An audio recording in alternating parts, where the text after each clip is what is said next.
Okay, so hopefully you would be able to see my screen in a second. Yes, now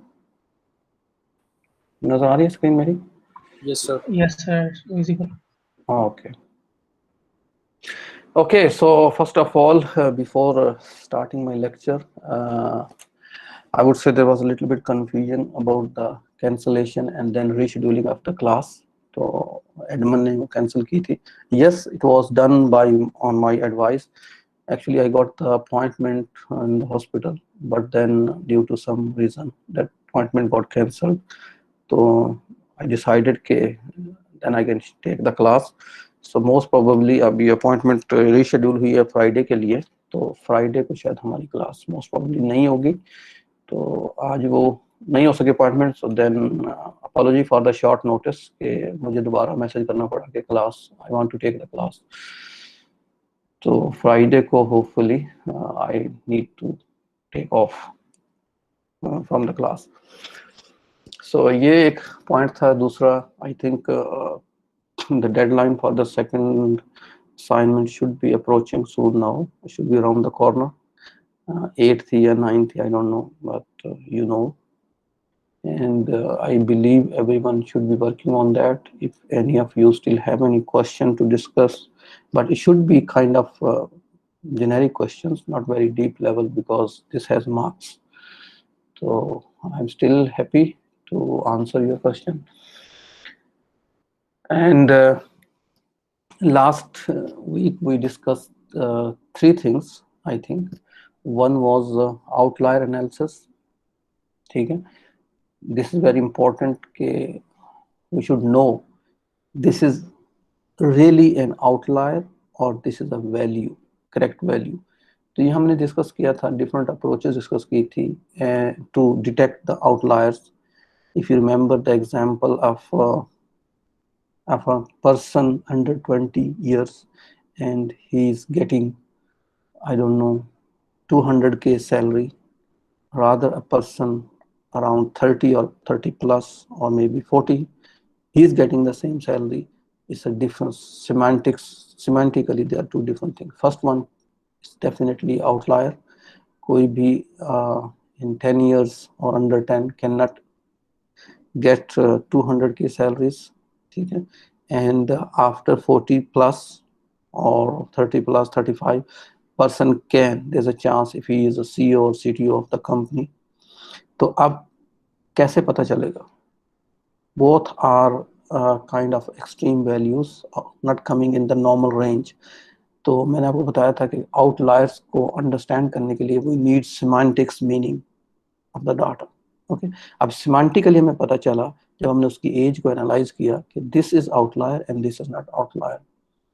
तो उसके साथ कुछ techniques भी हमने पढ़ी. स्टैटिस्टिकल टेक्निक्स थी. 3 sigma fold, if you remember. It's a bell shape curve and you need to take 3 sums from the center on both sides, from negative side and positive side, and beyond those 3 sigmas we can consider this is outlier. Okay. So clustering is a one technique. You can do clustering and you see any points or vector you are plotting outside the range of the cluster. So it's a suspicious point. You can analyze this semantically whether it's a outlier or it's a value. Because if these are outlier and you are not removing these, the problem is आपके cluster का centroid उसकी वजह से move करेगा, उस एक point की वजह से, और जिससे एक्यूरेसी पे बहुत ज़्यादा फर्क पड़ेगा. जो आपकी क्लस्टर की क्वालिटी है which is called silhouette of the cluster, that will go down because of that one point. आप सिंपल ये देख लें कि एक्सेल में आप 1000 रिकॉर्ड वैल्यूज देखें और उसमें एक वैल्यू एक्सट्रीम डाल दें और फिर उसकी एवरेज लें, that only one value will effect your average. समझ आ रही बात? ठीक है. तो जी sir. this is very important to identify and remove this because this is a noisy data and they affects your accuracy. तो ये हमने सारा उसमें पढ़ा. फिर हमने बेसिक कुछ पढ़ी. कंफ्यूजन मैट्रिक्स क्या होता है, प्रिसिजन्स कैसे निकालते हैं, ठीक है, और रिकॉल कैसे निकालते हैं, व्हाट इज द सेंसिटिविटी, ठीक है, टाइप 1 एरर क्या होते हैं, टाइप 2 एरर क्या होते हैं, F1 कैसे निकाल. ये चीज़ें बड़ी इंपॉर्टेंट हैं. इसके बगैर आप किसी भी मॉडल की वैल्यूएशन नहीं कर सकते. और नेक्स्ट पे उसकी बेस पे आप वैलिडेशन करते हो। फिर लास्ट थिंग जो हमने कवर की थी that was the semi supervised learning. ठीक है, इट कैन बी पॉसिबल कि आपके पास ज्यादा डेटा लेबल्ड हो और थोड़ा डेटा अनलेबल्ड हो, दैट इज आल्सो पॉसिबल। तो उस केस में हम इसको ना ही फुली सुपरवाइज कह सकते हैं ना ही फुली अनसुपरवाइज कह सकते हैं। This type of scenarios they comes under semi supervised. तो इस इशू को कैसे हैंडल करें, कैसे रिजॉल्व करें? तो I mentions one algorithm for SSL जिसके अंदर आप कोई फंक्शंस मॉडल को ट्रेन करते हैं, उसकी बेस पे कोई फंक्शन एक्सट्रैक्ट करते हैं, फिर वो फंक्शन अप्लाई करते हैं unlabeled data पे, and then you get labeled value, and then you enrich your labeled data by those results. So these are the things that we discussed in our last lecture. Today we will start from another interesting thing, multi-view learning. ये सारा उसके semi supervise के अंदर आ रहा है। Multi-view learning, I don't know how many of you heard about this, but this is also important type of learning. And इसके अंदर ये होता है कि कभी कभी ये होता है कि डाटा को लर्न करने के मल्टीपल व्यूज होते हैं। You can learn from data from multiple angles, and that's why this approach name is multi-view learning. I can take you one example. Sometimes an observations can be represented by two independent sets of features or views. For example, Wikipedia हमने देखा सबने, ठीक है? A web page on Wikipedia can be characterized by its contents, but also by the link. अगर मैं आपको ये कहूँ कि आपने Wikipedia पेज की, yes, if I say कि Wikipedia पेजेस को आपने क्लासिफाई करना है, कंटेंट्स को क्लासिफाई करके बताएं कि what should be the heading of this page or under which category this page should lie, ठीक है? क्लासिफिकेशन का प्रॉब्लम है। तो याद रखें इसके दो व्यूज हो सकते हैं। एक ये है कि you should apply kind of TF-IDF on the whole contents, okay? फिर आप उसको एनालाइज करें, उसकी क्लासिफिकेशन करें। एक ये भी हो सकता है कि आप इसमें से सिर्फ हाइपर लिंक्स को एनालाइज कर लें, because on any page hyperlinks are very important. वो उस पेज की समरी को बयान करते हैं। Are you getting this point? Do you agree with this? जी सर। तो अब आप इस पेज को एनालाइज करने के सर हाइपरलिंक पे समझ नहीं आई, आप कैसे हाइपरलिंक कर सकते हैं? मसलन अब ये पेज आपको नजर आ रहा है इस स्लाइड पे, जितने भी ब्लू चीजें हैं these are the hyperlinks.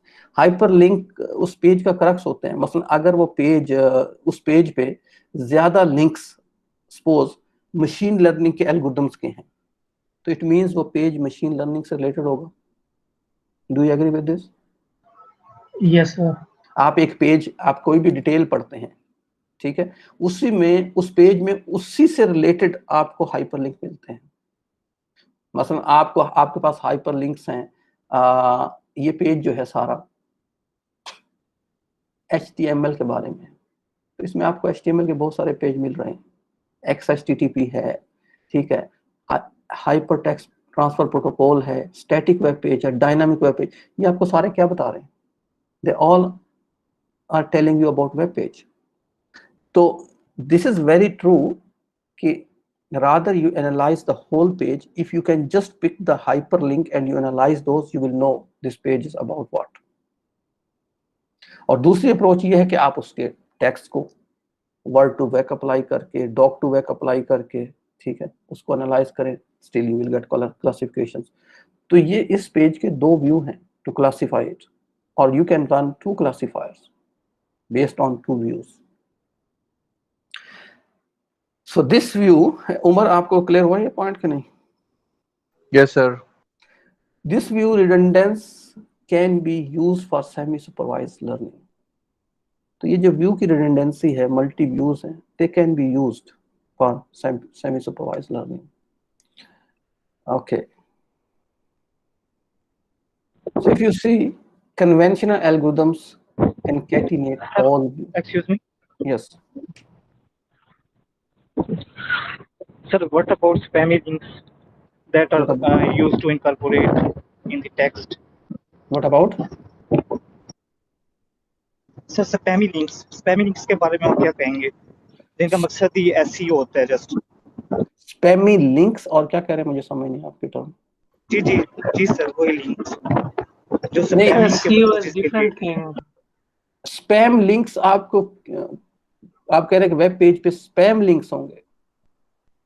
Ji ji sir उसको कैसे एनालाइज करेंगे वो तो डिफरेंट सीमत में हम ले जाएंगे अगर कोई ऐसे पेजेस हैं जिसपे आई डोंट नो कुछ इररेलेवेंट एडवर्टाइजमेंट्स आ रही हैं या कुछ ऐसे लिंक्स हैं, तो वो तो definitely there is a different problem. वो तो काइंड ऑफ उसमें आ जाता है कि आपका ये नॉइजी डाटा है, नॉइजी लिंक्स हैं, उनको रिमूव कर, और उनकी अप्रोच है हमारे पास, ऐसा नहीं है कि, लेकिन वो इससे रिलेटेड नहीं हो सकता मल्टीव्यू से। अगर आपके लिंक्स ऐसे हैं, उन लिंक्स पे जाके आप पेज को पढ़ के देख लें, बॉडी को, एंड यू विल नो अगर this page is reflecting back to the original page, it is mean this link is genuine. If this link is presenting something completely different, so that is a unnecessary or noisy link. तो वो एक और problem है, channel है, बल्कि that it could be interesting research problem कि अगर आप किसी पेज में से वो लिंक्स क्लासिफाई कर लें that are not linking to the correct page or something, these are the advertisements or unnecessary or noisy links, so that will be a good I would say interesting problem. Yes, Saif, do you have any question?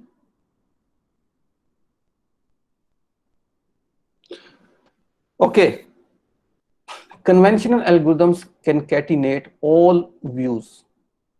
जितने भी views हैं हम उनको concatenate करें, तो ये conventional algorithm ये करते हैं, जितने भी क्लासिफायर्स हैं आपके कन्वेंशनल क्लासिकल मशीन लर्निंग में। बट इनका डिसएडवांटेज ये हो सकता है कि this approach might cause overfitting with small training sets.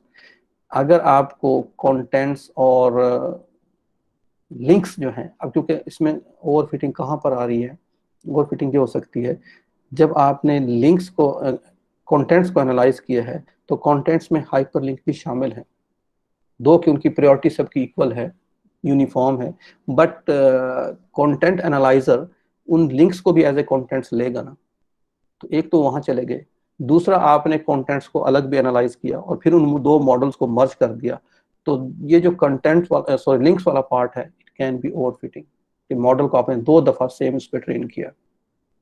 Did you get my point? So this can cause the overfitting issue. Not physically meaningful since each view has specific statistical properties. Okay, but in some cases, multi-view learning take advantages of all views to jointly optimize and exploit the redundant views of the same input data to improve performance. कि अगर आप किसी दो models को multiple angle से train करके उनको मर्ज करते हो, so can be chances, there can be some chance that you can improve the performance. So two classifiers work together to enlarge the training set. अगर तो ये training set आपका duplicate नहीं हो रहा, then it will improve the performance. But if your training set is becoming redundant due to some reason, इसका मैंने आपको बताया links वाली example, then it can go towards overfitting. Okay, then we will not use this approach if it's creating the redundant data set for us. So let's take the let's understand the algorithm of this co-training of this co-training भी एक approach है हमारे पास कि जिसमें हम कुछ unlabeled data को label करने की कोशिश करते हैं based on labeled data. That is called, this concept is called co-training. Okay तो ये भी सेमी सुपरवाइज के अंडर आता है, बिकॉज सेमी सुपरवाइज में कुछ पोर्शन लेबल होता है and some portion is small portion is unlabelled. तो co-training is an algorithm that is used to unlabel your data, to label the unlabeled data based on existing label data. So that can be let's see how this algorithm works. हमारे पास दो तरह का data मौजूद है, a set L of label training examples, ठीक है, जिसमें class labels available है, मौजूद है. Second is a set U of unlabeled examples, ठीक है. इसको हम ट्राई करेंगे कि लेबल करने की U को. So this co-training algorithms, it says create a pool U prime of examples by choosing U example at random from U. वो कहता है कि जो आपका U है, big pool of unlabeled data, उसमें से U prime लें. U prime would be small U examples, small samples from big U, and which will be unlabeled. Loop run करें फॉर k आइट्रेशन के लिए, क्योंकि L लेबल है, उस पे आप मॉडल ट्रेन कर सकते हैं, ठीक. That's a label data, no issue on that. Use L to train a classifier H1. Okay, ये समझ आ रहा है आपको पॉइंट? सर हम लेबल डाटा ले रहे हैं तो H1 को क्लासिफाई करने के लिए, H1 को ट्रेन करने के लिए, H1 is a classifier. Okay H1 को ट्रेन करने के लिए, क्योंकि देखिए जो लेबल और डाटा उनकी डायनामिक्स किसी हद तक सेम होती हैं. दोनों डाटा किसी एक सिनेरियो से आ रहा होगा ना, related to same scenario, but Yes, some sir. is due to some reason, some is labeled, some is not labeled. तो ये कहता है कि अगर आप किसी भी H1 क्लासिफायर को ट्रेन करें using the label data which is L, that consider only the X1 portion of X. सारा डाटा पे ट्रेन नहीं करना, उसके स्मॉल सेगमेंट पे. Again use L to train another classifier H2 that consider another sample X2 of the same L. तो आपने L के दो सैंपल लिए, X1 एंड X2. X1 पे आपने H1 को ट्रेन किया, X2 पे आपने H2 को ट्रेन किया. Now allow H1 to label P positive and N negative examples from U prime. U prime अब आपके माइंड में होना चाहिए, U prime वो सबसेट्स हैं U के जो कि अनलेबल्ड हैं. अब आप H1 और H2 को यूज करोगे वो अनलेबल्ड सैंपल्स को लेबल करने के लिए. सर यस सर मतलब आप ये कह रहे हैं कि जो लेबल्ड हमने ट्रेन किया है मॉडल, उसके स्मॉल पोर्शन लेके डाटा के H1 और H2, ठीक है, तो हमने उन दोनों मॉडल को लिया और जो अनलेबल्ड डाटा है उस पे अप्लाई किया ताकि वो भी पोर्शन में लिया, वो भी मतलब छोटे छोटे अनलेबल्ड डाटा को पीसेस में लिया है. यस यस और उन पे अप्लाई कर दिया. Yes exactly. आपने U prime already small sets हैं U के जो कि अनलेबल्ड हैं. आपने अपने दो क्लासिफायर्स लेबल डाटा पे ट्रेन किए और यूज किया क्लासिफाई करने के लिए unlabelled data. Okay, add these self labelled examples to L. जब ये labelled non labelled self labelled हो गए, ये ओरिजिनली लेबल्ड नहीं थे from the source, you label them, और जब ये लेबल्ड हो गए तो इनको L में ऐड कर दें, so that you can increase or you can move from unlabeling to labeling side. Randomly choose 2p plus 2n examples from U to replenish U prime. यानी कि आप ये भी ना हो कि U prime biased हो जाए, उसको आप randomly replace करते रहें. कि अभी आपने U से दो सैंपल कोई उठाए थे, ठीक है, जिसको आप यूं समझ लें कि U1 और U2 थे, तो after some time you choose another two samples U3 and U4 and make this part to U prime so that you can keep shuffling your unlabeled samples. तो ये co-training का एल्गोरिथम है जिसके जरिए we can try to label the unlabeled data. Sir एक बात नहीं समझ आती है, मतलब पोर्शन से मुराद क्या है, हाफ ऑफ डाटा या फिर नहीं, हाफ नहीं, हाफ नहीं, आपने सैंपल साइज तो आप डिफाइन करेंगे, मे बी इसकी भी ऑप्टिमाइजेशन कोई टेक्निक्स होंगी, but definitely you small you they will be small sample size, half नहीं कर सकते। सर अगर छोटा हो गया डाटा सेट तो फिर उससे तो फिर ओवरफिटिंग हो जाएगी ना। ओवरफिटिंग क्यों होगी? आपने ट्रेनिंग तो उस पर कर ही नहीं रहे, ट्रेन तो आपने उसको एल पे किया हुआ है जो कि फुली लेबल था। लीगल स्टिल बट वो डाटा सेट तो हमने लेना है ना वहां से पोर्शन, नहीं, टेबल डाटा भी है उसमें से सबसेट तो नहीं कह रहा, वो कह रहा है use L to train a classifier, full L. आप ये स्टेप पढ़े ना, लूप फॉर की इटरेशन के under use L to train a classifier H1। उसने नहीं कहा कि आपने consider only the X portion of X, x1 portion of X. तो आपने एल में से x1 पोर्शन लेना है और उस पर आपने H1 को क्लासिफाई ट्रेन करना है, और फिर उस ट्रेनिंग की बेस पे आपने स्मॉल यू सैंपल्स जो आपने लिए उनको लेबल करना है, और जब वो लेबल हो जाए तो उसको एल का पार्ट बना देना है। That's it. ठीक है सर, समझ आ गई। Excuse me, sir. Yes. Say third point जो है कि allow H1 to label P positive. इससे पहले तो एक्यूरेसी चेक नहीं करनी चाहिए थी क्लासिफायर की, जो सही दे भी रहा है कि नहीं? बिल्कुल करनी चाहिए, positive and negative examples from you prime, लेकिन इसकी एक्यूरेसी हम कैसे चेक करेंगे? सर दो क्लासिफायर जो हमने मतलब ट्रेन किए हम उसकी आपस में कंपेयर करेंगे, लेकिन ग्राउंड ट्रूथ तो हमारे पास कुछ भी नहीं है इसमें। सर हम निकाल सकते हैं ना कि एल जो लेबल है उसको 3 चंक्स में डिवाइड कर दें, एक को H1 पे ट्रेन कर दें, H2 पे, और एक सैंपल रख लें उसको मतलब ग्राउंड ट्रूथ के लिए।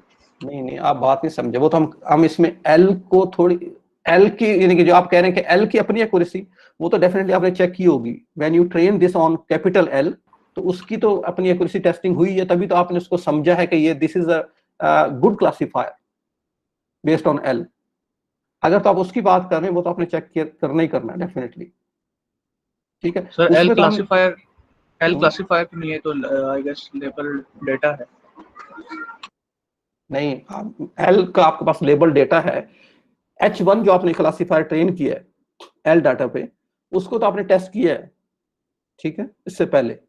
अब तो आप उस H1 को यूज करोगे to label the unlabel data, ठीक है। आपके माइंड में है कि H1 की एक्यूरेसी कंफर्म है, कोई ना कोई एक्यूरेसी उसकी अच्छी एक्यूरेसी है, तभी आप यूज कर रहे हैं उसको, that have been tested already. But अगर आप बात कर रहे हैं कि उसको आप लेबल करके आप उसको यूज कर रहे हैं जब लेबलिंग फॉर यू प्राइम, उस वक्त उसकी टेस्टिंग नहीं हो सकती, क्योंकि हमारे पास जो स्मॉल यू है उसके लिए हमारे पास लेबल डेटा नहीं है, वो तो अनलेबल्ड है completely. We will rely on the accuracy of H1 whatever it has given to us on L, उसी पर रिलाई करके हम लेबल कर रहे हैं। इस जो यू प्राइम है, इसकी जो भी लेबलिंग हो रही है, इसकी एक्यूरेसी इवैल्यूएट नहीं हो सकती, क्योंकि हमारे पास ये लेबल नहीं है। जैसे मैं इस स्टेप से पिछले की बात कर रहा था, पिछले स्टेप पे definitely we will evaluate and before using this. Yes, ठीक है।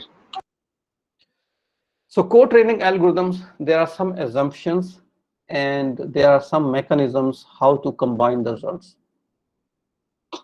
A feature split into two views exist. पहली बात इसकी assumption ये है, हम co-training algorithm तब अप्लाई करते हैं जब हमारे पास डाटा के एटलीस्ट 2 views exist करते हैं। Each feature split or each view is split is sufficient to train a good classifier. हमारे पास इतना ट्रेनिंग डाटा होना चाहिए कि हम किसी भी क्लासिफायर को अच्छी तरह ट्रेन कर सकें। The views are conditionally independent given the class. Views जो हैं दोनों, वो बहुत ज्यादा ओवरलैप ना हो, अदरवाइज तो ओवरफिटिंग हो जाएगी, as we discuss on the 2 slide before. Now how to combine the results, multiply output probabilities. हर क्लासिफायर की अपनी प्रोबेबिलिटीज को मल्टीप्लाई करते जाएं और फिर देखें कि किसकी प्रोबेबिलिटी ज्यादा है। इस तरह नाइव बेस काम करता था, अगर आपको याद हो, उसमें प्रोबेबिलिटी ऐड होती थी, इसमें मल्टीप्लाई होती है। Choose the class with maximum probability among the 2 models. आपने 2 मॉडल्स को H1 और H2 को ट्रेन किया, क्लासिफाई किया, then you are basically calculating the multiplication or multiple of the probabilities, and then you will compare H1 and H2. Whose probability is better, you will use this for the classification. Train a single model after the last iteration.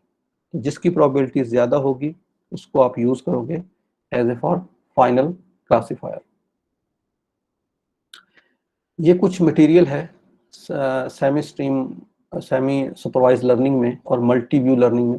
तो ये कुछ papers हैं. If you want to read this paper, if you want to learn more about semi supervise learning और multi view learnings और co training, so this is basically, these are some papers. Or last paper is more important because this is a survey paper. It captures all the existing works in this domain. Survey paper जरूर पढ़ा करें. ये आपको ये होता है कि एक पूरी समरी मिल जाती है ऑफ दैट एरिया. जैसे सर्वे पेपर का मकसद ये होता है कि उस वक्त तक इस डोमेन में जितने भी पेपर पब्लिश हुए हैं, they are including all this. Okay. उसके बाद एक next topic that I want to discuss in our today's lecture, and that's very important, imbalance data. ठीक है. तो ये एक जेन्युइन इशू है मशीन लर्निंग में.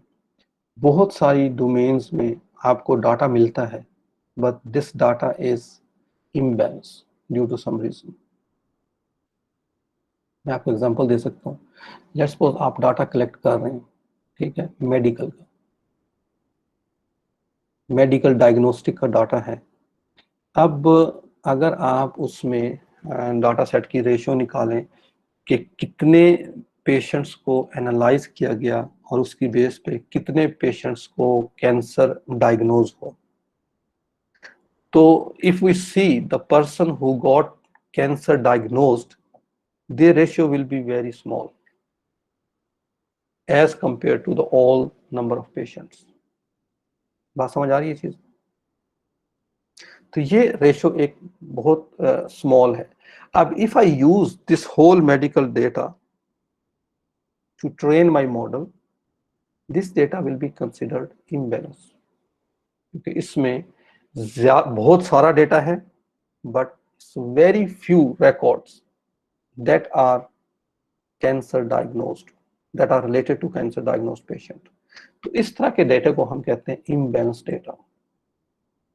अब इम्बैलेंस डेटा पे कोई भी मॉडल जो ट्रेन होगा, that will not be a fair training to the model. We are not fair to the model because हमने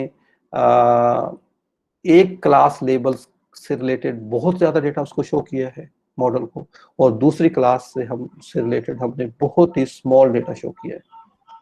okay. Excuse me sir. Yes sir, मुझे क्वेश्चन ये आ रहा था कि इम्बैलेंस डेटा बायसनेस भी क्रिएट करता है, मतलब? बिल्कुल करता है, बायसनेस करता है. अभी हम देखेंगे आगे ये किस तरह से आपके मॉडल को इफेक्ट करता है नेगेटिवली. और अगर आप कोई भी, इसलिए जब आप पेपर भी लिखते हैं, you have a section to mention, to highlight, to explain your data set. अगर आपका डाटा सेट इम्बैलेंस हो तो आप पे क्वेश्चन आएगा कि why you didn't use any technique to make it balance. तो ये काइंड ऑफ बायस इवैल्यूएशन होती है. ठीक है. और मैं आपको बताऊंगा कि बहुत केसेस में आप हाई एक्यूरेसी क्लेम भी कर लेते हो, लेकिन एक्चुअली इफ वी सी वो आपकी एक्यूरेसी होती ही नहीं है. We will see in a couple of slides. So first thing is, this is very important, अब गौर से सुनिएगा. Recognize the importance of classifying imbalanced data. तो पहले तो आप recognize करें कि ये डाटा imbalance है. Discuss a number of different strategies for mining imbalanced data. How can we know कि ये डेटा imbalance है? फिर उसकी solutions क्या है हमारे पास? कौन कौन सी टेक्निक्स हैं जिससे हम अपने imbalance डेटा को बैलेंस कर सकते हैं? Let's take a scenario of this. You trained a model to predict cancer, okay, from image data using state-of-the-art CNN. CNN बड़ा popular है image data के लिए. You all know that, and it is a deep learning model. It has many deep layers, or accuracy is quite high for image. With dynamic kernel activations. आपको ये I don't know कुछ idea है, kernel को optimise करके हम accuracy CNN की improve कर सकते हैं। Okay, we will discuss this later in deep learning algorithms. Let's take your model has an accuracy of 99.9%. You will be very excited कि मेरे मॉडल की एक्यूरेसी तो 99.9% आ रही है। ठीक है, अब प्रॉब्लम ये है, क्यों?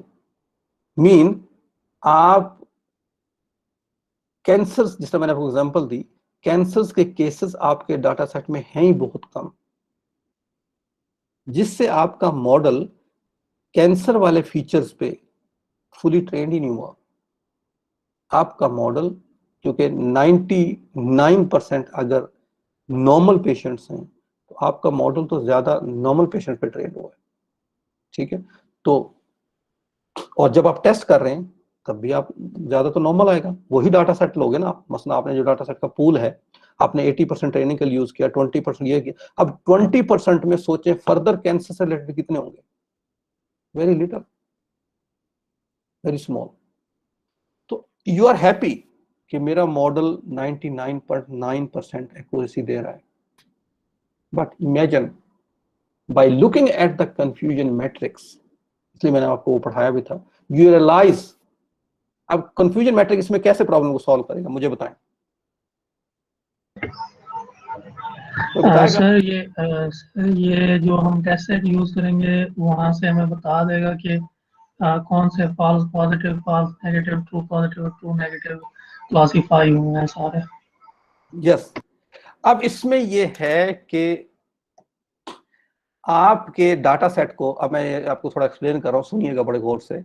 अगर 99% वो पेशेंट्स हैं जो जिनको कैंसर नहीं है, तो आपका मॉडल 99% उस डेटा पे ट्रेन हुआ है। ठीक है, जिनको कैंसर नहीं है।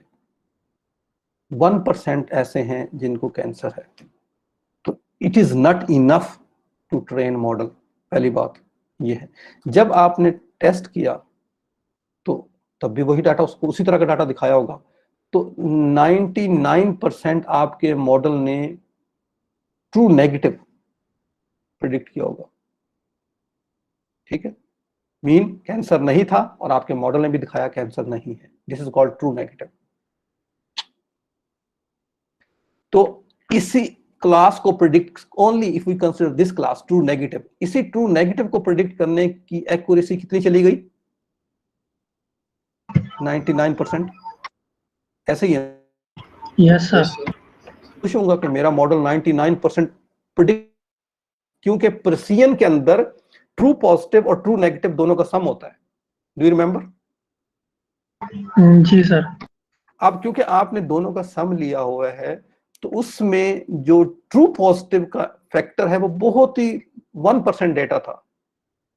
ठीक है, मे बी 1 या 2 केसेस उस टेस्ट डाटा में हों कैंसर के, जो आपके मॉडल ने रॉन्गली प्रिडिक्ट कर दिए, बट एक्यूरेसी पे कोई फर्क नहीं पड़ रहा उससे, क्योंकि 99% record are correctly predicted which is true negative.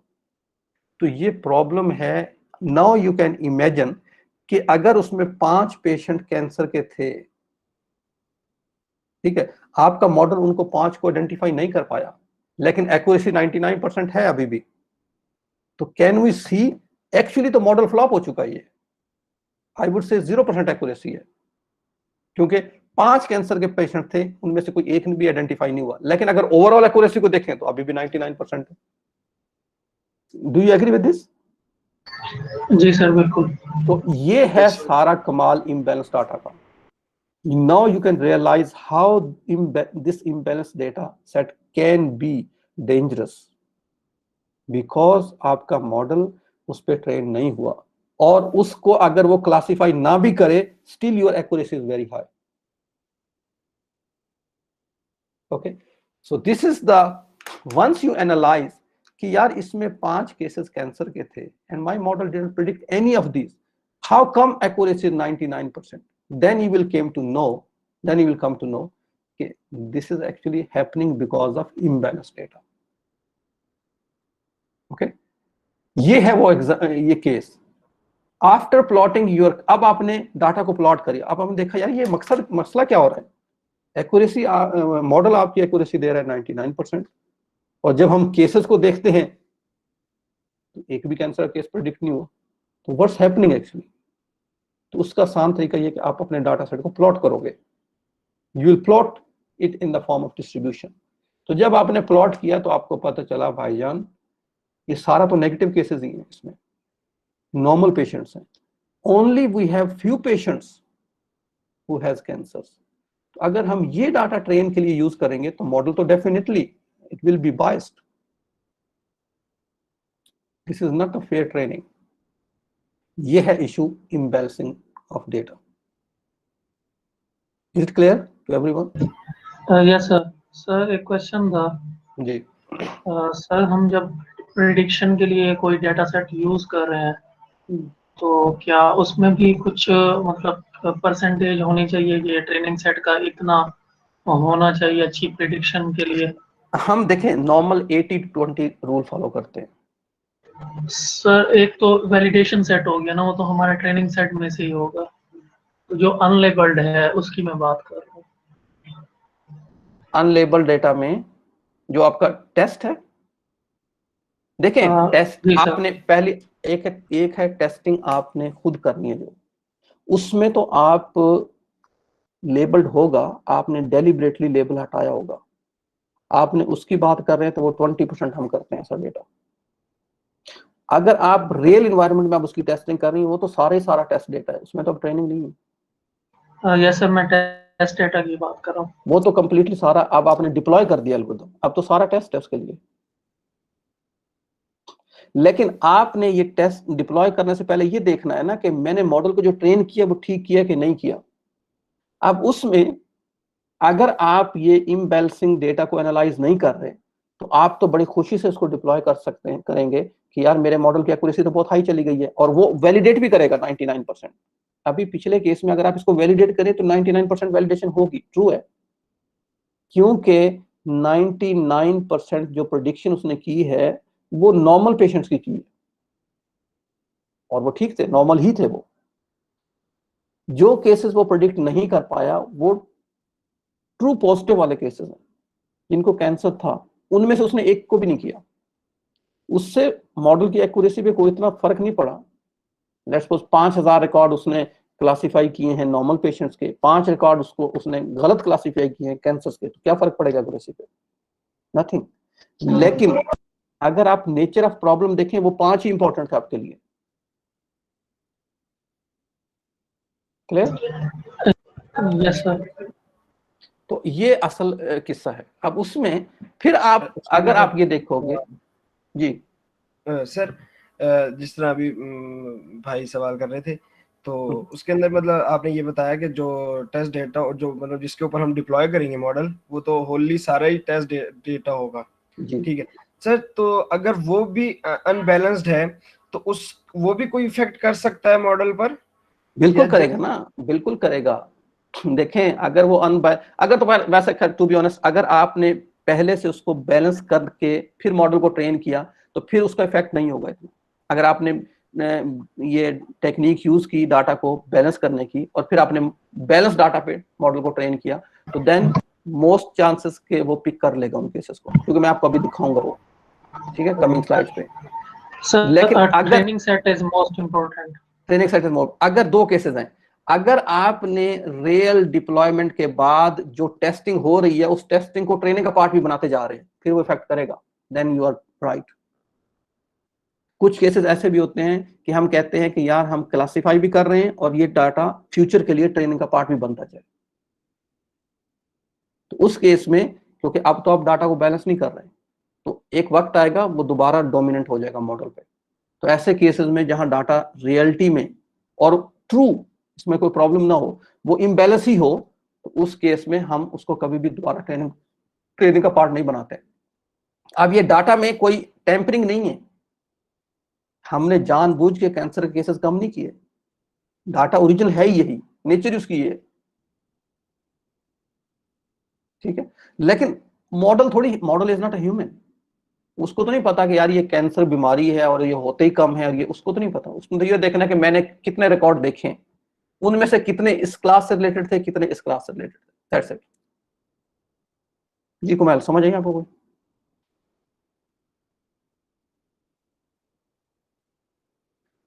Okay, so let's suppose classifiers try to reduce the overall error so they can be biased towards the majority class. Negative classes आपके पास 998 हैं और पॉजिटिव क्लासेस 2 हैं, ठीक है। 998 वो लोग हैं जिनको कैंसर नहीं है, और आपके ट्रेनिंग डाटा में 998 records are from those persons. Only 2 records this. So do you think 2 records are enough to train a model about that class? Yes, sir. So be always predicting a negative class, the accuracy will be, अगर आप, वही आखिरी line is very important, अगर आपकी सारी के सारा आप नेगेटिव ही प्रिडिक्ट कर दें सारा, तब भी आपकी एक्यूरेसी 99.8 आ रही है, तो we will be very happy. But actually हमने बेड़ा गर्क कर दिया, जो 2 केसेस पॉजिटिव के थे वो भी हमने नेगेटिव प्रिडिक्ट कर दिए। Okay, yes sir. So now your database is imbalanced, that is confirmed.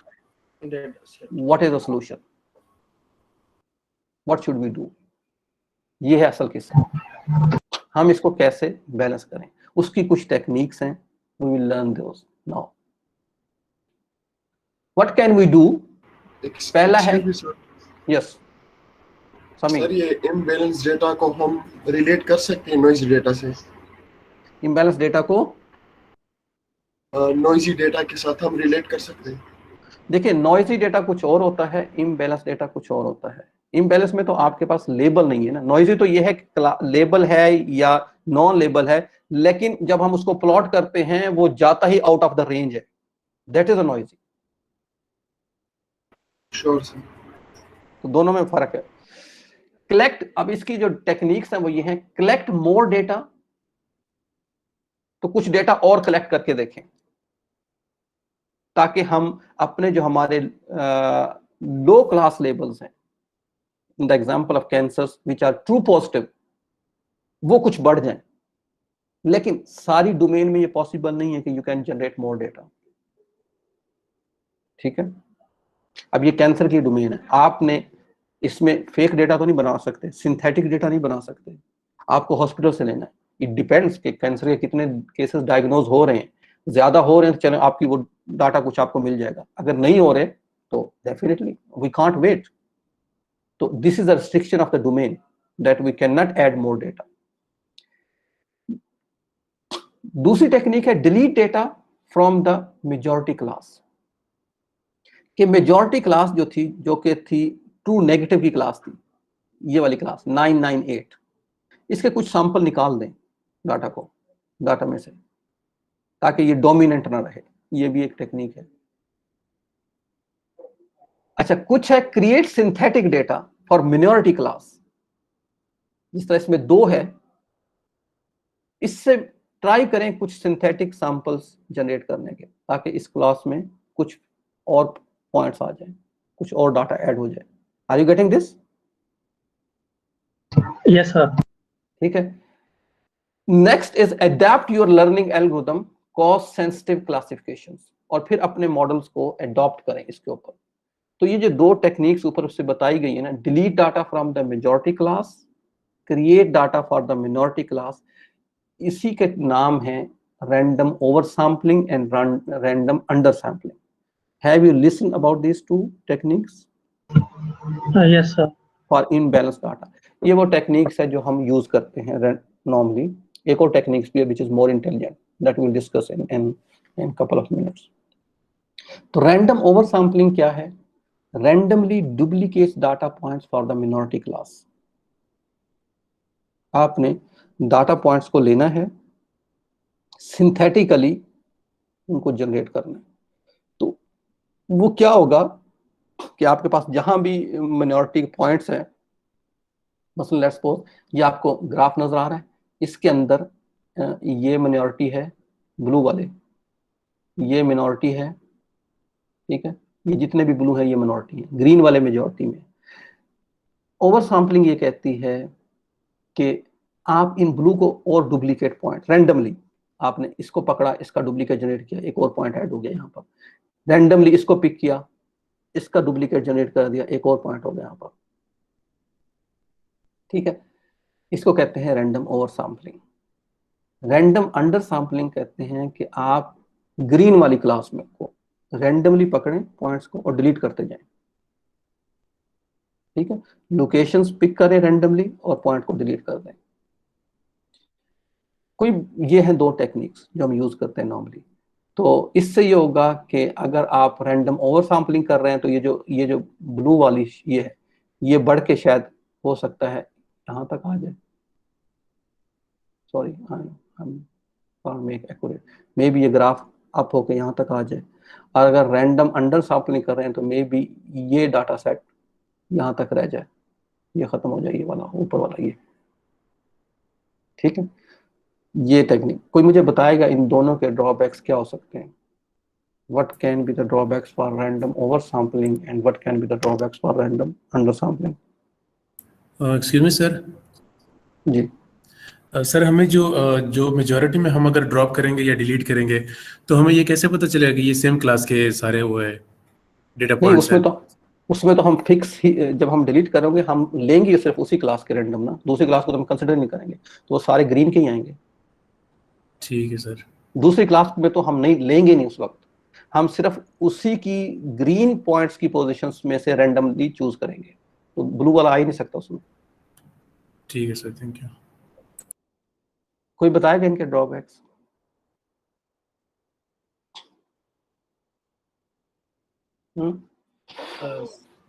Sir पर एज पर माय अंडरस्टैंडिंग ये जो मतलब डाटा का पैटर्न है, जो एक्चुअल पैटर्न है वो कहीं गायब हो जाएगा इस रैंडमाइजेशन के अंदर। यस, एक्चुअली यही वो कॉन्सेप्ट्स हैं जिसको हम कहते हैं basically these two techniques, over sampling and under sampling, they lead towards overfitting and underfitting.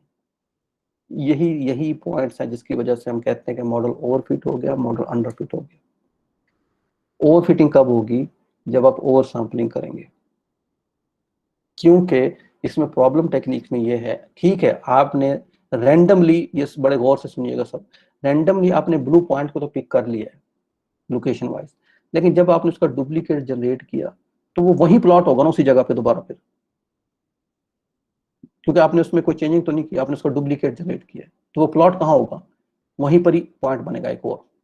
ऐसे ही होगा कि नहीं होगा? ये लाइक फिर आपने रैंडमली पिक किया, ये यू पॉइंट बनते जाएंगे। Are you agree with this? Yes. तो हो ये रहा है कि जब आप ये सैंपल साइज तो आपने बढ़ा दिया ब्लू का, बट आप अगर मॉडल की तरफ से सोचें तो मॉडल को तो आप ब्लू पहले एक पॉइंट था, अब आपने उसकी जगह 2 पॉइंट दिखाए हैं उसको, तो वो उसी पोजीशन पे ओवर ट्रेन नहीं हो रहा। यस सर एक क्वेश्चन था जी। सर मतलब अगर हम ओवर सैम्पलिंग कर भी रहे हैं तो मतलब हमारे पास एक डाटा सेट है जिसमें 3-4 फीचर्स हैं, तो अगर वो फीचर्स डिफरेंट आ रहे हैं उनमें तो वो तो एक और चीज हो जाएगी शायद। फीचर्स क्या मुराद है आपकी? मल्टी क्लास लेवल प्रॉब्लम है? जी सर, मैं मल्टी क्लास की उसमें देखो, उसमें तो फिर ये होगा ना कि आपने हर लेबल के अगेंस्ट डाटा का साइज चेक करना होगा इम्बैलेंसिंग के लिए। अगर उसमें अभी ये बाइनरी क्लास प्रॉब्लम मैं पढ़ा रहा हूँ आपको, अगर यहाँ पर 4 क्लास लेबल्स होते हैं, ठीक है, तो हम चारों का साइज चेक करते हैं और हम देखते हैं कि अगर हर एक का साइज इस थ्रेशोल्ड से नीचे है तो हम उसे कहेंगे ये लो साइज है, अंडर साइज है, तो उस केस में हम उसके लिए ओवर सैम्पलिंग करेंगे। वो हैंडल तो इस तरह होता है, लेकिन डेफिनेटली जो ओवर फिटिंग का इशू है वो सब में है, चाहे वो बाइनरी क्लास है, चाहे उसका लिंक क्लास से नहीं है, कितनी क्लासेस है, उसका लिंक है कि जब आप डाटा को डुप्लीकेट करते हो तो आप उसी स्पॉट को डबल करते हो, ठीक है सर, समझ आ गई है। हाँ, तो पॉइंट इसका ये था ओवर सैम्पलिंग करने का कि थोड़ा सा मॉडल को ज्यादा सैंपल शो करें मिनॉरिटी क्लास के, लेकिन अनफॉर्चुनेटली हो ये रहा है, सैंपल बढ़ गए हमारे, लेकिन सैंपल्स की डायनामिक्स चेंज नहीं हो रही, वो उसी सैंपल्स को 2 दफा दिखा रहा है। ठीक है, तो उसकी विजिबिलिटी तो हो जाएगी, सैंपल की मिनॉरिटी वाले की थोड़ी सी विजिबिलिटी हो जाएगी मॉडल्स में, लेकिन मॉडल ट्रेन तो उसी स्पॉट पे हो रहा है ना दोबारा। ठीक है, तो दिस जी is sir. Leads toward overfitting. इसी तरह अंडरफिटिंग है, आप क्या कर रहे हो, ग्रीन को रैंडम पोजीशन से डिलीट करते जा रहे हो। ठीक है, तो उसमें ये होगा, क्या पता आप जब रैंडमली डिलीट कर रहे हैं बार बार कोई ऐसी पोजीशन अनलकीली आती जाए कि वहां से आपका डाटा ही गायब हो जाए डिलीट कर करके, तो मॉडल ने उस स्पॉट का डाटा देखा ही ना हो फिर, और फ्यूचर में जब आप उससे प्रेडिक्शन करवाएं तो उसकी ना कर सके, that can be underfitting.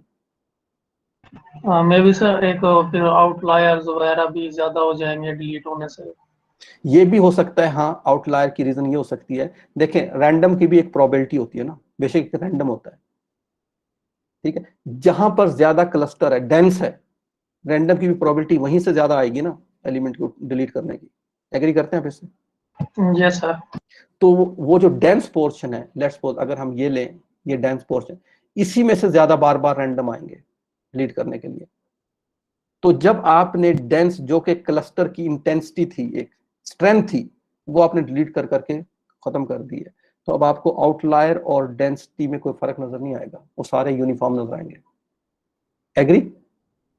Yes sir. तो उस केस में आउटलायर को डिटेक्ट करना मुश्किल हो जाएगा। This is completely I agree with this. अगर इस सब स्टूडेंट को समझ आया है तो ये 2 अप्रोचेस बड़ी इंपॉर्टेंट हैं। If you have any question you can ask me now.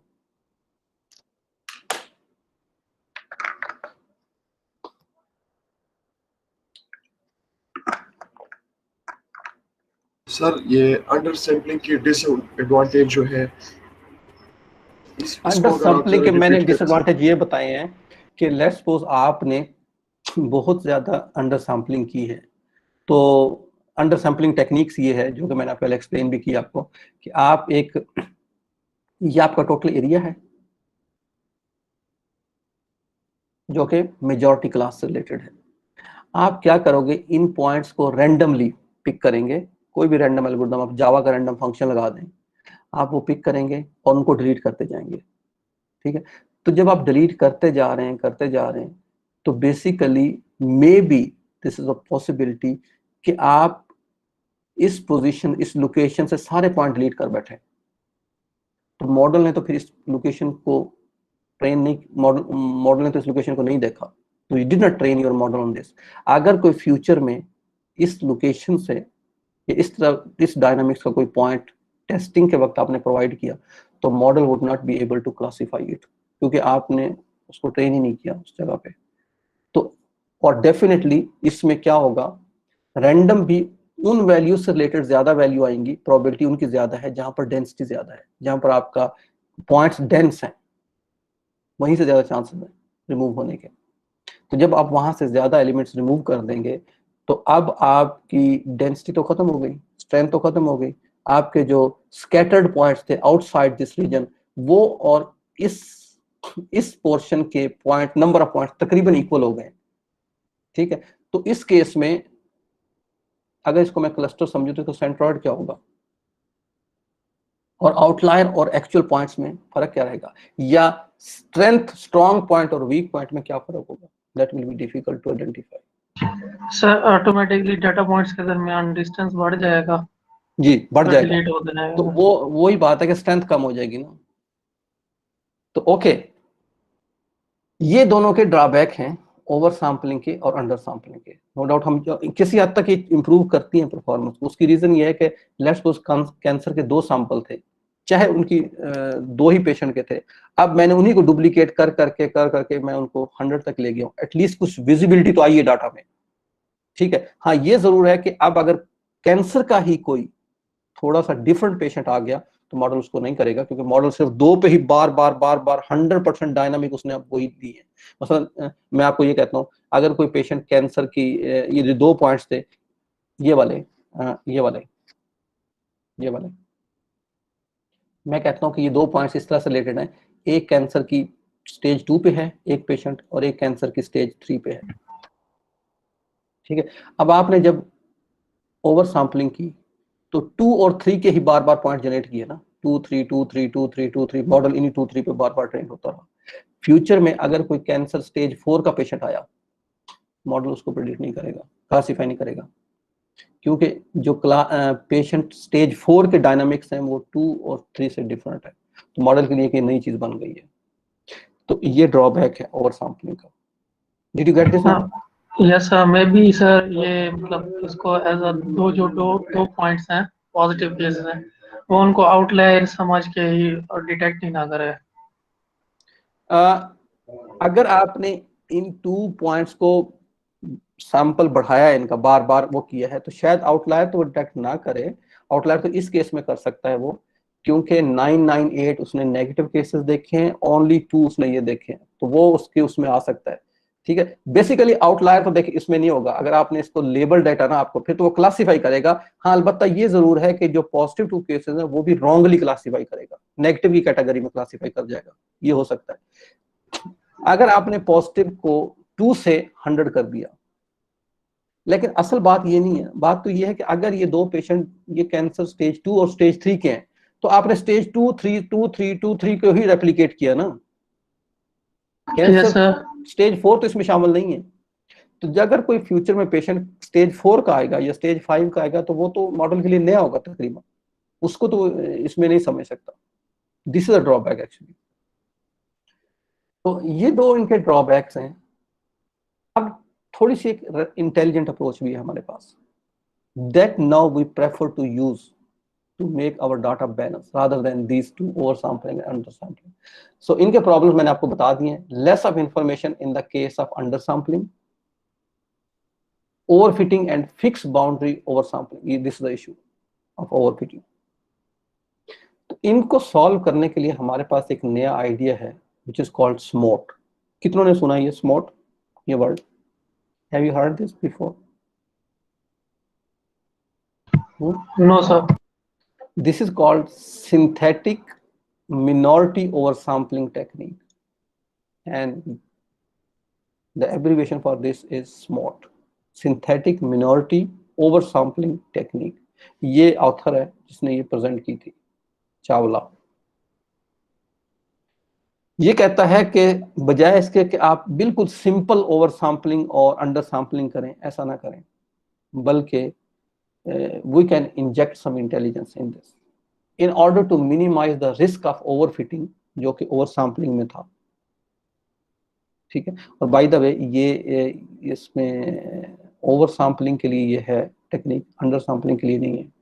मतलब आप डाटा इससे डिलीट नहीं कर सकते, जनरेट कर सकते हैं। तो in order to minimise the risk of overfitting we do not simply replicate the minority instances. ये इसके अगेंस्ट है जो कि हमने पिछले स्लाइड में पढ़ा है। वो कहता है कि ये this is not a good idea कि जस्ट आप उस पॉइंट्स को रेप्लिकेट करते जाएं बार बार सेम पॉइंट्स को। It will create a overfitting issue for the model but create new minority instance. ये कहता है कि नए मिनॉरिटी इंस्टेंसेस क्रिएट करें, उनसे मिलते जुलते, ना कि उनकी ट्रू कॉपी जनरेट करें। Did you understand this the difference? Yes sir. पिछले केस में ओवर सैंपलिंग में हम उन्हीं इंस्टेंसेस की ट्रू कॉपीज जनरेट कर रहे थे, विच इज रॉन्ग। ये कहता है कि वो ना हो, बल्कि उनसे मिलते जुलते इंस्टेंस जनरेट किए जाएं, और उसके लिए एक टेक्निक है। And this is the whole idea of SMOT। This is the basic principle behind this.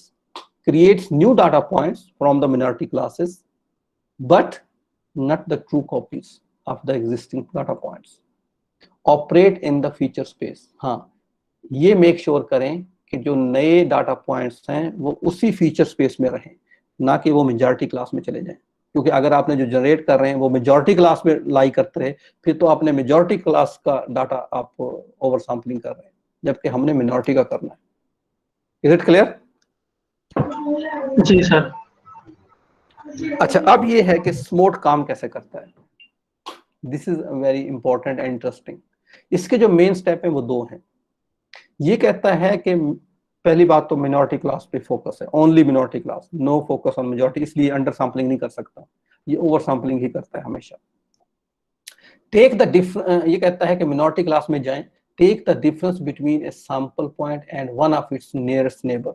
किसी भी एक सैंपल पॉइंट पे जाएं, ये मिनॉरिटी क्लास का सैंपल है, रेड डेटा पॉइंट। अब डेफिनेटली आप मिनॉरिटी क्लास को ही फोकस कर रहे हैं तो इसका नेबर भी होगा कोई और मिनॉरिटी पॉइंट, होगा कि नहीं होगा? ये उसका नेबर है विद इन मिनॉरिटी क्लास। ये कहता है कि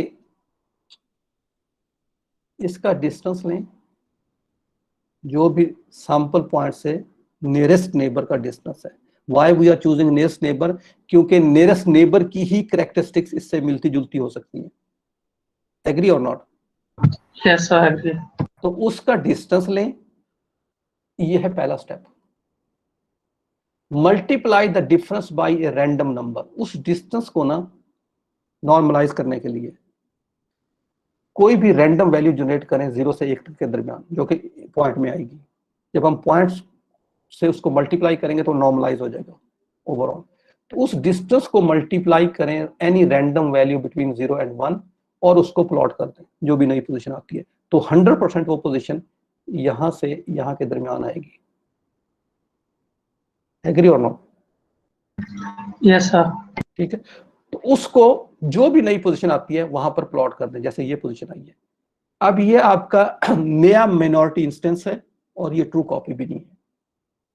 this will add more value to classifier as compare to the simple over sampling. अब आप इससे एग्री करते हैं कि नहीं करते? सब क्लास मुझे बताएं सारे। Yes sir. सर अगर डेटा सेट के उसमें देखें तो अगर हमने एक मतलब टेस्ट कराया है कैंसर का, उसमें काफी सारे टेस्ट होंगे, तो उन्हीं की बेसिस पे ही कुछ होगी वैल्यू। एग्जैक्टली। अब मैं ये कहता हूं कि लेट्स सपोज, आप इसको समझने की कोशिश करें, मेरे पास ये बाउंड्री है मेजॉरिटी क्लास की, ये बाउंड्री है मिनॉरिटी क्लास की। ठीक है, यहां तो खैर बहुत सारे पॉइंट्स हैं, ठीक है, नो इश्यू इन दैट। यहां पर कुछ पॉइंट थे। अब आप स्मोट से जो भी पॉइंट जनरेट कर रहे हैं ना, एक तो इस बाउंड्री के अंदर अंदर हो रहे हैं, definitely they belong to minority class. दूसरा ये है कि आप हर पॉइंट जब जनरेट करते हो, आप उस पॉइंट का नियरेस्ट नेबर लेते हो, ताकि जो आप पॉइंट जनरेट करने जा रहे हैं उसकी कैरेक्टरिस्टिक्स उसी से मिलती जुलती हो सबसे ज्यादा। तो किसी पॉइंट्स के करीब नियरेस्ट नेबर वही हो सकता है जिस पॉइंट्स की, अब लेट्स सपोज ये पॉइंट इसका नियरेस्ट नेबर है, इस पॉइंट की जो कैरेक्टरिस्टिक्स हैं वो इस पॉइंट से सबसे ज्यादा मिलती जुलती होंगी, तभी तो इसके स्पेस में इसके करीब आया है। और ये भी गारंटी है कि जो पॉइंट अब आप सिंथेटिक पॉइंट जनरेट करोगे ड्यू टू स्मॉट, वो हमेशा इनके दरमियान होगा, इन दो पॉइंट्स के दरमियान। तो definitely this is a very good idea कि उसकी डायनामिक्स, उसकी कैरेक्टरिस्टिक्स इससे बाहर भी नहीं जा रही और वो ट्रू कॉपी भी नहीं है। Yes sir. Which was the issue of overfitting.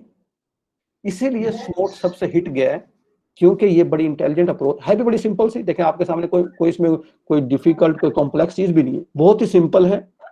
एक आप इससे मेक श्योर करते हैं कि वो point, new point belongs to minority class. You make sure that characteristics of the new points are very close to the neighbor. और तीसरा, you are making sure this is not the true copy of the existing data point, which is all that we want to achieve. Sir अगर मतलब मैं 0.01 से भी multiply करना शुरू करूं तो मेरे पास इतने सारे पॉइंट्स आ जाएंगे जो कि सारे डिफरेंट होंगे। सारे डिफरेंट होंगे, यस, वो डिफरेंट भी होंगे, वो उस रेंज के अंदर भी आ रहे हैं। ठीक है, तो I think this is the interesting and very optimal approach. ये है स्मॉट का आइडिया। जी, ये समझ आया सबको कि नहीं आया? लेकिन सर सुमी सर, लेकिन सर ये भी तो एक रैंडमली जनरेट करे ना, मतलब अगर सर हम वो पिछली वाली एग्जांपल जो थी स्टेज 3 और 4 की, अगर वो इसके ऊपर हम यहाँ पे अप्लाई कर दे तो ये किस तरह जनरेट करेगा फिर जो नया सैंपल होगा? कौन सा स्टेज 3 और 4? वो जो कैंसर का था सर के स्टेज 2 और 3, अगर हमारे पास इस तरह के वो हो हाँ, अब देखें एग्जैक्टली मैं आपको ये कहता हूँ, क्योंकि एक तो चीज है कि हमारे पास ओरिजिनल डाटा आ जाए इतना ज्यादा, उसका तो कोई नेबल बदल है ही नहीं है। हमने कभी नहीं, मैंने ये नहीं कहा कि स्मोट, हमने क्लेम नहीं किया कि स्मोट से जो डाटा आप जनरेट कर रहे हैं, अगर कहीं फ्यूचर में आपके पास ओरिजिनल इतना ज्यादा डाटा आ जाए तो स्मोट उसको बीट कर देगा, ये पॉइंट ही नहीं है। लेकिन आप तो उस पोजीशन पे खड़े हैं जहां डाटा ही नहीं है। सही, लेकिन सर ये एक तरह का, मतलब वो एक तरह का डेटा जनरेट करेगा अगर हमारे पास ये most likely may be chances है स्टेज 3 4 का कर दे जी। अगर फ्यूचर में हमारे पास डेटा है, हम उससे वैलिडेट भी कर सकते हैं, क्योंकि जो स्टेज 3 का कैंसर है, जो कि जिसका डेटा आपके पास है, तो 4 का कैंसर के कुछ फीचर तो उससे मिलेंगे कि नहीं मिलेंगे? जी सर, करीब करीब होंगे या कुछ इस करीब तरह तो होंगे ना। nearest neighbor के करीब होंगे। हाँ, यहाँ पर भी तो हम जो स्पेस में पॉइंट जनरेट कर रहे हैं उसके करीब करीब कर रहे हैं। अगर मैं स्मोट के जरिए इन दो पॉइंट के दरमियान 100 सैंपल जनरेट करूं तो मोस्ट लाइकली प्रोबेबिलिटी है कि स्टेज 4 के कैंसर के करीब पहुंच जाऊं मैं। ठीक है, सही। ये इसका वो है। हाँ एग्जैक्टली, अब आप ये कहें कि इसने पूरा एग्जैक्ट स्टेज 4 के कैंसर क्यों नहीं जनरेट किया, वो तो हम कर ही नहीं सकते क्योंकि हमारे पास उसका डाटा है ही नहीं है। हम तो स्मोट का कंपैरिजन ओवर सैंपलिंग से कर रहे हैं, which is far better. True data से कभी भी नहीं कर रहे हम। ये सर उससे तो बेहतर है काफी सर, उससे बेहतर है, यही इंटेलिजेंट है, क्योंकि बजाय इसके कि मैं 100 पॉइंट इसी पॉइंट पे प्लॉट करता जाऊं, बार बार बार बार बार बार यहाँ करता जाऊं, तो क्लासिफायर के लिए डेंजरस है।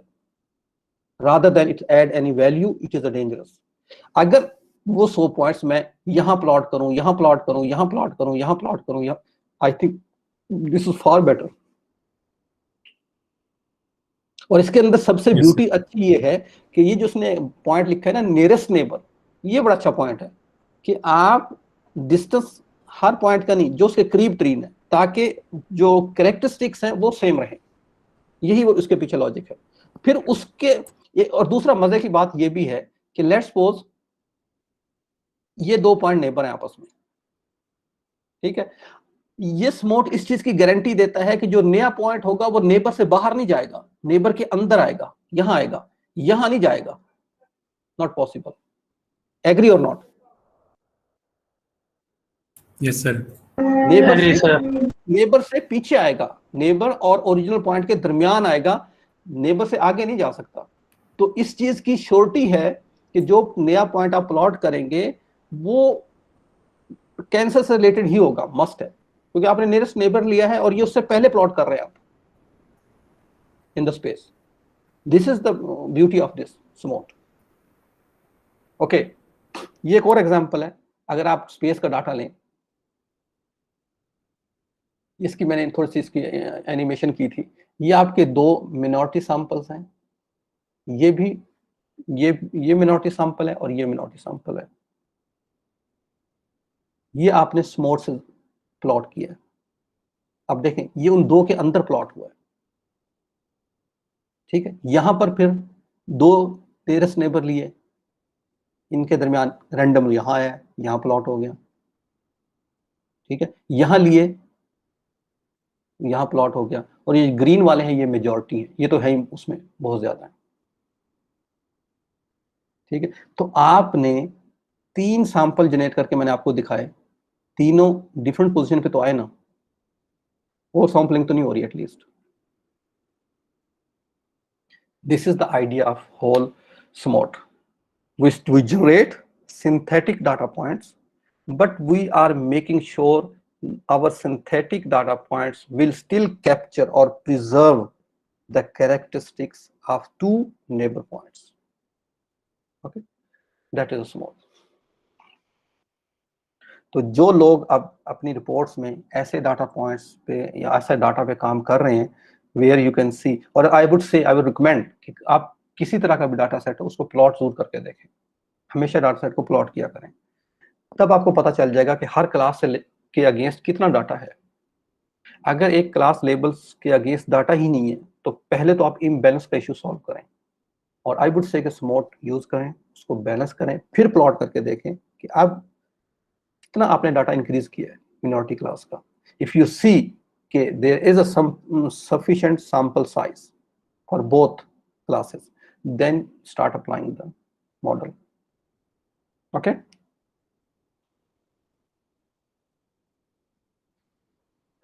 SMOT has been shown generally to perform better than oversampling and undersampling. SMOT is supported by WCA. WCA में इसकी ऑप्शन है जो लोग यूज कर रहे हैं. Through its supervised और instance SMOT filter. SMOT filter की वहां पर ऑप्शन आपको मिलेगी. Supervised के अंदर जाएं, instance के अंदर जाएं और SMOT filter. ठीक है. The SMOT filter has 3 parameters. जब आप अप्लाई करेंगे तो ये 3 वैल्यू आपसे पूछेगा. That need to be specified. The class value of the minority class. ठीक है. कौन सी minority class है, कौन सी, ये पूछेगा. The number of nearest neighbor, कितने रेडियस तक आप जाना चाहते हैं. ठीक है. The percentage of new minority instances, कितने आप जनरेट करना चाहते हैं, कि क्या रेशियो होनी चाहिए, कितने परसेंट न्यू डाटा जनरेट करना चाहते हैं. तो you will supply the values of these 3 parameters and once you will run you will see के उतने ही नंबर ऑफ इंस्टेंसेस वैका आपको जनरेट करके देगा using SMOTE. Correct. Parameter specifications for SMOT. The higher the number of nearest neighbors, the great is the diversity. I think इसको क्या clear करूँगी, it's already very clear. जितना आप रेडियस देंगे nearest neighbors का, उतनी ही आपके उसमें डाइवर्सिटी आएगी, इंस्टेंस डाइवर्स क्रिएट होंगे, क्योंकि स्पेस मिल रही है ना, तो ज्यादा पॉइंट्स प्लॉट होंगे, डाइवर्सिटी होगी. And the better is the generalization power. तो डाटा स्पार्स नहीं रहेगा आपका, आपके सारे पॉकेट्स, एम्प्टी पॉकेट्स फिल हो जाएंगे. ये कहने का मकसद है. The percentage of instances to be created depends on the degree of class imbalance. Yes, कम क्लास इम्बैलेंसिंग है तो कम पॉइंट जनरेट करें, नए डाटा पॉइंट. अगर बिल्कुल ही लो है, ज्यादा इम्बैलेंसिंग इशू है, तो ज्यादा मिनॉरिटी पॉइंट्स क्रिएट करें. एग्री और not? Yes, sir. So in general, the higher the imbalancing, the greater should be the percentage. Yes, question था कोई? सर हमें कैसे पता चला कि हमने इसको कितना रिडार रखना या कितने जो है इसके नेबर्स के वो जनरेट करने. शायद मैं थोड़ा सा स्टार्ट में मिस कर चुका हूँ कि हमने लाइक 50-50 रखना है डेटा के साथ, या हमें कैसे पता चला कि इस स्टेज पे ये बैलेंस हो गया है? आपने जब प्लॉट किया, आपको प्लॉट करते वक्त पता चलेगा कि याद, आई थिंक आपने लेट ज्वाइन किया है, आपको पता चलेगा ना कि यहाँ से यहाँ तक का फासला कितना है. ठीक सर. पहले तो क्लस्टरिंग करने पड़ेगा, ग्रीन कितना ज्यादा है. जी जी. तो ये आपसे पता, अब आप पे डिपेंड करता है आप ब्लू को कितना फिल करना चाहते हैं ग्रीन के मुकाबले में. यही सर मेरा क्वेश्चन है कि इसको हम कितना करना चाहिए. लाइक अगर हमारे पास एक डेटा सेट है और उसमें सर 8000 इमेजेस है, उसमें 3000 नेगेटिव है और 5000 पॉजिटिव है, तो इज इट बैलेंस किया? फिर हमें 3000 5000 पे इतना ज्यादा फर्क नहीं पड़ेगा. ठीक है, आप उसको करना चाहते हैं थोड़ा सा कर लें. वैसे आई थिंक उसमें तो ये सिंपली ये है कि आप डाटा को थोड़ा और बढ़ा दें बस. ठीक है, मतलब जरूरी नहीं है सर कि 50-50 हो. जरूरी 50-50 तो आइडियल होता है, लेकिन अगर 10 का मार्जिन है दैट्स फाइन, नो प्रॉब्लम. ठीक है सर. असल जो केसेस हैं, और दूसरा ये भी मैं आपको बता दूं, इसमें एक इंपॉर्टेंट चीज ये भी है, सेंसिटिविटी ऑफ द प्रॉब्लम पे भी मैटर करता है. अब cancer is a big issue. आप अगर कोई क्लासिफिकेशन कर रहे हैं, मुझे नहीं पता, वेदर फॉरकास्टिंग कर रहे हैं, तो ये इतनी सेंसिटिव नहीं है चीज. सही सर. ठीक है, अगर आपका प्रॉब्लम सेंसिटिव है बहुत, फिर आपने उसको केयरफुली देखना है. फिर शायद आई वुड से कि 50-50 तक लाएं आप दोनों को. अगर आपका प्रॉब्लम ठीक है, उसमें मसलन accuracy error, I would say accuracy error पे we can compromise on 2-3%, no issue. Cancer तो एक ऐसी चीज है यार, अगर एक पेशेंट भी गलत प्रिडिक्ट हो गया तो दिस मैटर्स. यानी सर ये प्रॉब्लम पे भी डिपेंड करता है? यस, प्रॉब्लम बिल्कुल डिपेंड करता है, नेचर ऑफ प्रॉब्लम पे डिपेंड करता है. मैंने आपको अभी बताया. अब अगर मेरा कोई और इशू होता, तो जिस तरह मैंने इसमें 90 यहाँ पर या यस मैंने इसमें 99.9 अचीव किया, आई वाज हैप्पी. लेकिन क्यों प्रॉब्लम अगेंस्ट हो गया सारे का सारा? क्योंकि उसमें जो 2 केसेस थे वही प्रिडिक्ट नहीं किए. सही सर. तो it's the severity of the problem. फिर आपने यहाँ पर आपने खुद वो करना है कि हाँ इसको आपने कितना बैलेंस करना है, कहां तक इसको लेके आना है। और ये भी आप कर सकते हैं कि इसको आप स्मोट के जरिए ऊपर ले हैं और थोड़ा सा इसको अंडर सैंपलिंग करके कम कर लें, ये भी पॉसिबिलिटी है। तो इस काइंड ऑफ बैलेंस। ओके,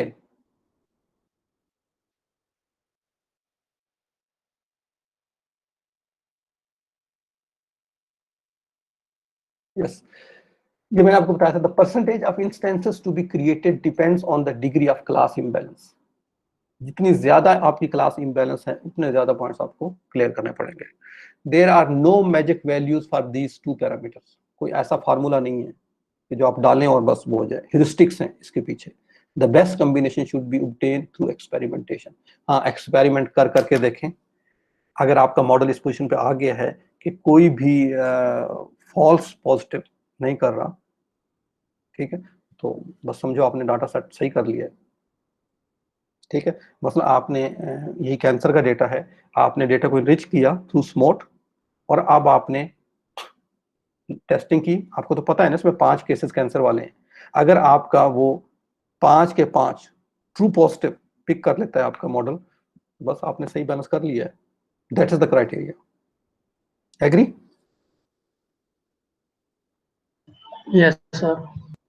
ये स्मोट का एल्गोरिदम है। जो लोग इसको इंप्लीमेंट करना चाहते हैं, ऐसे स्मोट का एल्गोरिदम की लाइब्रेरी मौजूद है, वैका के अंदर ये बिल्ट इन है और मशीन लर्निंग में वैसे इसकी लाइब्रेरी मौजूद है। आप किसी भी, क्योंकि इसका मॉडल से कोई ताल्लुक नहीं है, ये प्री प्रोसेसिंग के अंदर आता है ये step.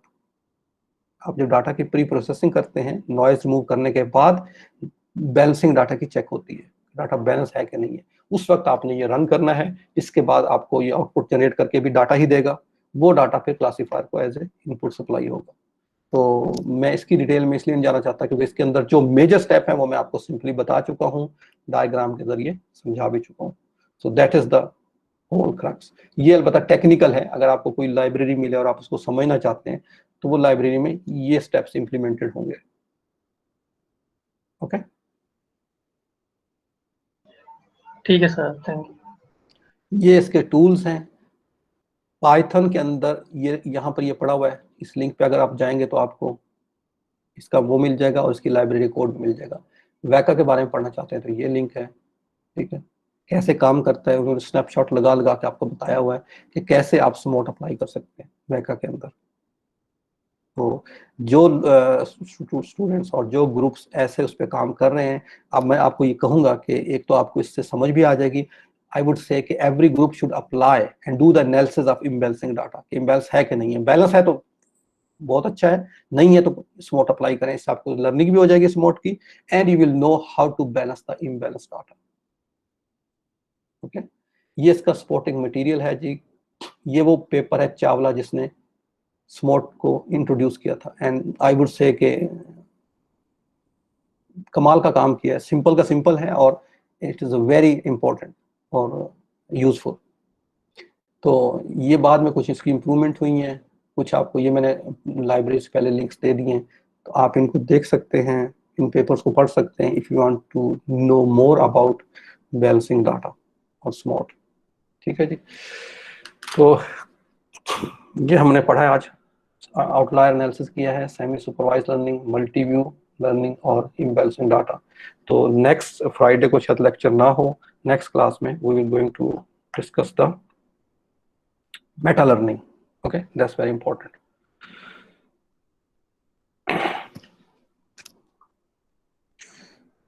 So 55, just give me 1-2 minutes। मुझे टैंकर ऑर्डर करना है अपने घर के लिए और वो एग्जैक्ट 1 बजे आपको रिक्वेस्ट डालनी होती है, तो इस 12:55। तो आई डोंट नो अटेंडेंस में उसके पहले शायद ना ले सकूं। Can you hold just 5 minutes? Yes sir, sure. Okay, I will take the attendance after that.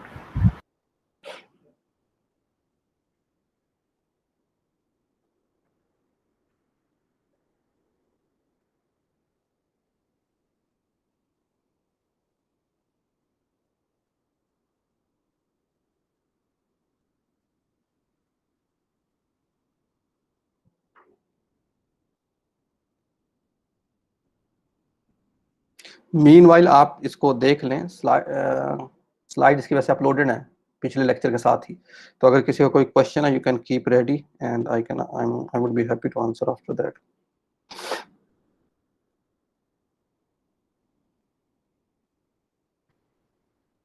Okay sir. मैं अटेंडेंस आप लेता हूँ जस्ट आफ्टर 4 मिनट्स।